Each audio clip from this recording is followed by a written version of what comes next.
আজ আমরা আলোচনা করব কুরবানির পশুর গোশত কিভাবে বন্টন করতে হবে, কয় ভাগে ভাগ করতে হবে সে বিষয়ে। সূরাতুল হজে আল্লাহ সুবহানাহু ওয়া তাআলা ইরশাদ করেছেন, ফাকুলু মিনহা ওয়া আত'ইমুল বাঈসাল ফাকির। অন্য আয়াতে তিনি ইরশাদ করেছেন, ফাকুলু মিনহা ওয়া আত'ইমুল কানিআ ওয়াল মু'তার।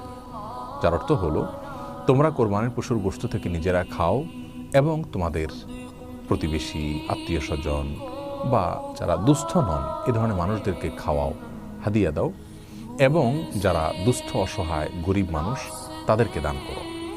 এ আয়াত থেকে তিনটি ভাগ করার ব্যাপারে একটি নির্দেশনা পাওয়া যায়, ইঙ্গিত পাওয়া যায়। সেজন্য বেশিরভাগ উলামায়ে কেরাম বলেছেন, কোরবানির পশুর গোশতকে তিন ভাগে ভাগ করা মুস্তাহাব এবং উত্তম।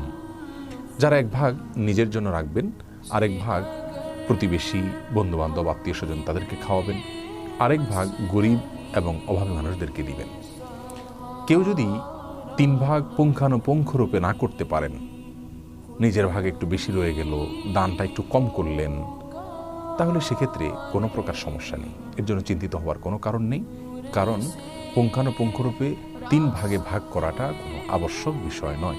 আপনি অনুমান করে তিন ভাগে ভাগ করতে পারেন, অথবা দুই ভাগেও ভাগ করতে পারেন, অথবা ভাগ নাও করতে পারেন, কিছু দিলেন আর বেশিরভাগ রেখে দিলেন, বা বেশিরভাগ দিয়ে দিলেন, সামান্য কিছু রেখে দিলেন, সেই স্বাধীনতাও আপনার রয়েছে। যার কারণে কয় ভাগে ভাগ করব সেটা পুঙ্খানুপুঙ্খরূপে হলো কি না, সে বিষয়গুলো নিয়ে আমাদের দুশ্চিন্তা করবার কোনো কারণ নেই। এ প্রসঙ্গে আরেকটি মাসআলা আমাদের জানা দরকার, তা হলো, আমরা যারা কোরবানির গোশত রেখে দিব বা নিজেরা খাওয়ার জন্য রাখবো, সেই কোরবানির গোশতগুলোকে 3 দিনের বেশি রাখা জায়েজ আছে কিনা, এ নিয়ে একটি ধোঁয়াশ আমাদের সমাজে আছে। মূলত সহিহ বুখারীর একটি হাদিস থেকে এরকম একটা নির্দেশনা পাওয়া যায়, যেখানে নবী আলাইহিস সালাম 3 দিনের বেশি রেখে কোরবানির পশুর গোশত খেতে নিষেধ করেছেন। কিন্তু সেই নিষেধাজ্ঞাটি পরবর্তীতে তিরমিজি এবং আর অন্যান্য হাদিসের কিতাবে বর্ণিত বিশুদ্ধ একটি হাদিস দ্বারা রহিত হয়েছে।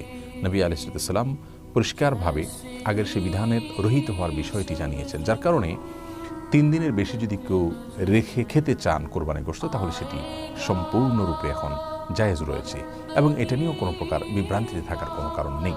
অতএব কোরবানির পশুর গোশত আমরা 3 ভাগে ভাগ করার চেষ্টা করব, অনুমান করে করলেই ইনশাআল্লাহ বিদিনিল্লাহ মুস্তাহাবের উপর আমল হয়ে যাবে। আর আমাদের দেশে অনেক সমাজের একটা ভাগ নামে ভাগ তোলা হয়। যেমন কেউ কোরবানির পশু জবাই করেছেন, তার পশু থেকে 3 ভাগের 1 ভাগ তারা তুলে নিয়ে যান এবং তারা পরবর্তীতে গরিব দুঃখীদের মাঝে বন্টন করে দেন।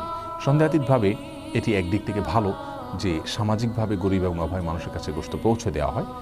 কিন্তু এর আরেকটা খারাপ দিক হলো, যিনি কোরবানি করেছেন তিনি হয়তো তার পরিচিত কোনো গরিবকে দিবেন, অথবা তিনি হয়তো গরিবকে এখন দিবেন না, ফ্রিজে রেখে পরবর্তীতে দিবেন, খাওয়াবেন, অথবা গরিবকে 3 ভাগের 1 ভাগ পুরোপুরি দিবেন না, যেহেতু ইসলাম তাকে স্বাধীনতা দিয়েছে।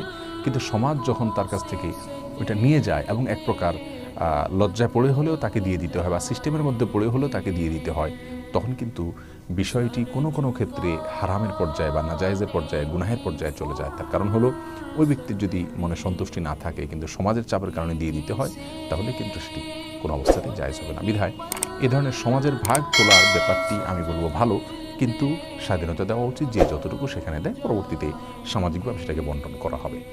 বাধ্য কোনো অবস্থাতেই করা উচিত না, বা সিস্টেম বানিয়ে নেওয়া উচিত না, যার ফলে মানুষ একরকম অঘোষিতভাবে বাধ্য হয়ে যায়।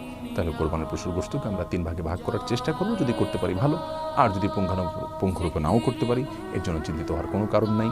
নিজেরা খাবো, গরিব দুঃখী অভাবী মানুষের মধ্যে বিলাবো, এবং আত্মীয় স্বজন সহ অন্যান্য যে মানুষগুলো আছে তাদেরকেও দান করব।